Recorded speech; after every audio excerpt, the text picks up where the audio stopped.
the International Criminal Court, the ICC, the prosecutors of which are recommending arrest warrants for Israeli officials, Bibi Netanyahu and Defense Minister Yoav Gallant, along with 3 Hamas leaders,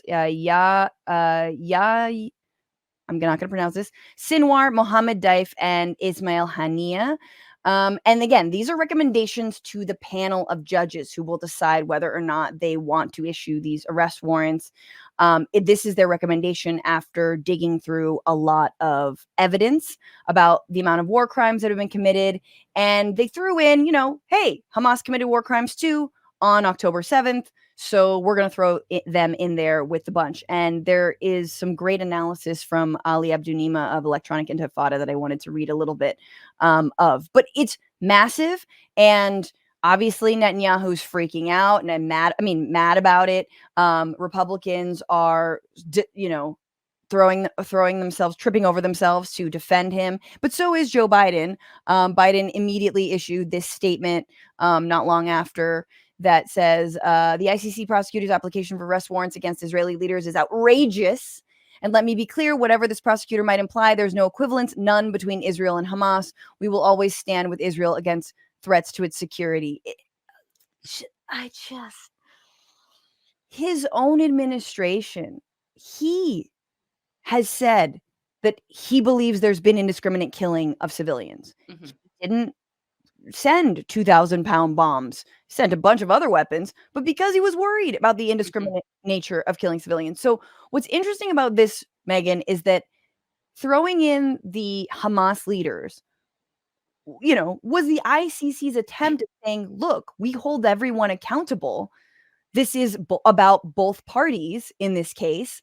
And so that's why we're doing it. And Biden takes offense to the idea. How dare Israel even be mentioned in the same breath, Whereas if it had only just been Netanyahu and Gallant, you can imagine that the response would have been like, oh, what about what about the other guys?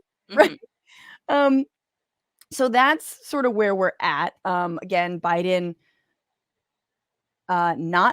although he says he wants to uphold international law, although he agrees that we should be, that the ICC has every right to, for example, issue an arrest warrant against Vladimir Putin for the crimes committed in Ukraine, that does not apply here. Now, there's some interesting analysis. I want to take you through this really quickly from Ali Abdunima, who has some critiques of actually suggesting, basically including Hamas in this. He says, and by the way, this is obviously the leader of it is Karim Khan, the prosecutor. It's notable that while Khan explicitly charged Palestinian leaders with torture, the word doesn't apply in the charges against Netanyahu and Gallant, even though there are many credible reports of systematic torture against Palestinians on a horrifying scale, including in closed detention camps. Most glaringly, Khan failed to lay any charges against Netanyahu and Gallant under Article 6 of the ICC's founding Rome Statute, a section that deals with genocide. He only charged them under Chapters 7 and 8, which addresses crimes against humanity and war crimes, the same articles he used against the Hamas leaders. So basically, he charges them under, the prosecutors recommending the arrest under the same circumstances, and effectively, making them equal, which I also take issue with. What is going to be the impact? So the arrest warrants, which still have to be, again, formally issued by the court's judges, will have no immediate impact on Sinwar or Daif. These are the 2 Hamas leaders whose whereabouts as underground resistance leaders is unknown. Arrest by the ICC is the least of their concerns. As for Hamas Politburo Chief Ismail Hania, he lives in Qatar, which is only one of the handful of countries that is not a member of the ICC and is therefore not legally obligated to arrest him and hand him over. But interestingly, he goes on to say that Netanyahu and Gallant will be unable to travel to dozens of countries, again, if the arrest warrant is served, including most of Europe, without fear of arrest. European countries in particular, which purport to uphold international law, will either have to detain them and hand them over to the court or openly defy their legal obligations. The last thing that he goes into, and this is really interesting, is that the United States is not a party ICC either. So what are we doing here? So effectively, it is the United States getting mad at a bunch of the United States getting mad about international law that they don't even participate, recognize, that they don't even recognize. And again, the arrest warrants have not been served. But here, and this is really interesting, here is exchange between Matt Miller, who is a spokesperson for the State Department, and journalists. One of them is Matt Lee. It's always like a Matt Miller, Matt Lee situation, basically asking, like, if not the ICC, where are Palestinians to go to seek any kind of justice for the crimes that are committed against them? And also considering that Palestine's not a state. And then also, if the United States upholds the ICC ruling against someone like Putin, but not against Netanyahu, doesn't that undermine everything about international law here? And doesn't that undermine the idea that you're going after Putin in earnest? So here is one journalist who's basically, it's a little cut off in the beginning, but who's asking that. The ICC is a legitimate body, but does this undermine the ICC as a whole? I mean, like, how do we think about those two things? You guys are still supporting the ICC investigation in Ukraine, yet here you're saying, you don't think they have jurisdiction. But how does that not make an impact on your view of the ICC writ large? The ICC has done important work over the years to hold people accountable for war crimes and crimes against humanity, and we have supported that work. And that's not changed by the announcement today, but I will say that we do have great concerns about the prosecutor and the steps that he took. And like I said, it's not just because of the jurisdictional question. It would be one thing if we were just looking at a jurisdictional dispute here where the prosecutor believed that he had legitimate jurisdiction and we believe that he fundamentally didn't. That is a legal question that lawyers can argue, as they often do. But ultimately, we look at the way the investigation itself has been conducted, and that gives us added concerns about the actions that he took. Okay, by the way, Megan, I don't know if you know, but we're still waiting on the United States to do their investigation into whether war crimes have taken place in Gaza or not. Like, the United States swears that they're doing their own investigation, they're looking into it, but really what we know is that they largely and only rely on Israeli military intelligence to tell them, like, no, we didn't do a crime. Mm-hmm. We didn't do a war crime. Keep more bombs, please. Yeah, and even as I was like learning about this ICC ruling this morning, it like I guess at my core I just go, okay, well, when are people gonna stop being killed? And like, right. And so all of these sort of the UN, okay, listen, you're saying the right thing. You don't really have the power to do anything, no. Mm-hmm. And these people that are resigning, yes, you are standing up again. That is not making anything actually happen on the ground where civilians are being killed. Right. So I understand that it is obviously important for history and for there to be a paper trail and for people especially in positions of power, to say, I do not condone this. This is wrong. But at some point, everyone there is going to be dead. And then all of these rulings are going to go, well, this is what we found. And you know what was actually found? Everyone is dead. So at what point? I mean, that's what Israel happen. I mean, that's what Israel wants, is to be like, hey, well, and they said this. They said this is the fog of war. Wait till the fog of war is cleared and everyone is dead. And I mean, this is how South Africa, through the ICJ, initially was like, let's stop this. And this is now 4 or 5 months ago that they were like, let's stop this before. Like we were calling it genocide 5 months ago, when it was so clear that we were on pace to hit 35,000. And again, that is a massive undercount of like 90% civilian deaths, if not more. But you're exactly right that some of this is for the history books. But if, let's say, Netanyahu and Gallant are served arrest warrants, they are not able to travel to Europe without potentially being extradited or, arrested.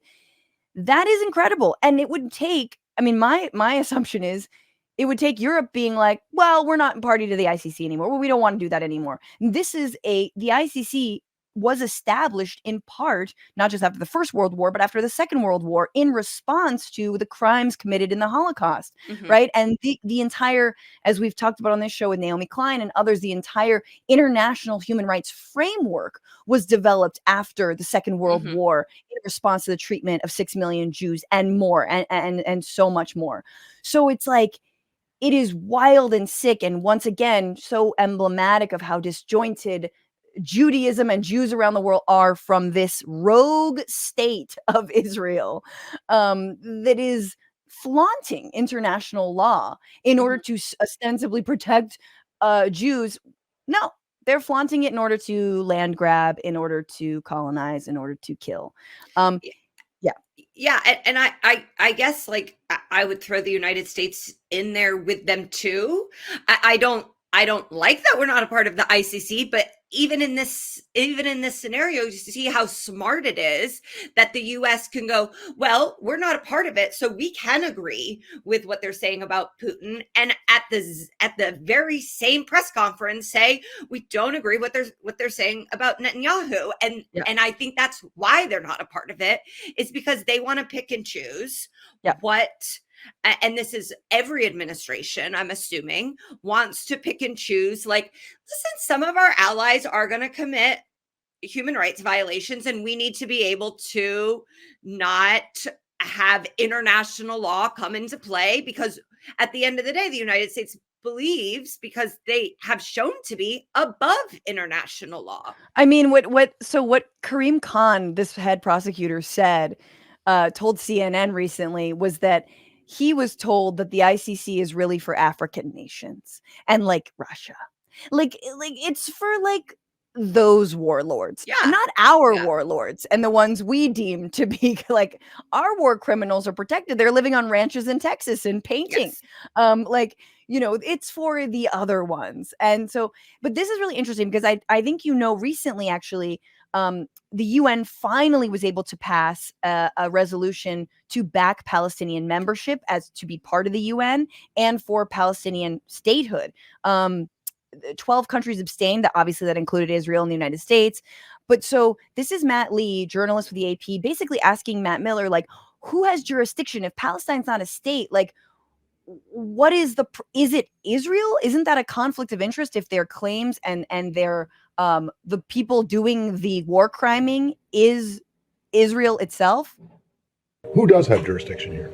So the government of Israel has jurisdiction over the occupied territory. We have jurisdiction over Gaza, which is not entirely occupied. They have jurisdiction into looking at the actions by their so military the personnel. Palestinians, if they have a complaint, they have to bring it to Israeli courts. We have jurisdiction, and we with the use of our equipment. I'm sorry. How do you have with the use of our military equipment that we have provided? How do you have jurisdiction? If you look at the Leahy law, if you look at that's not jurisdiction in a criminal process. That's not in a criminal process, but it has to do with the determinations that we make and the policies that flow from it. So, but Matt, long term, you were right that we want to see. You used to work for DOJ, Matt. You were. Come on. There's no U.S.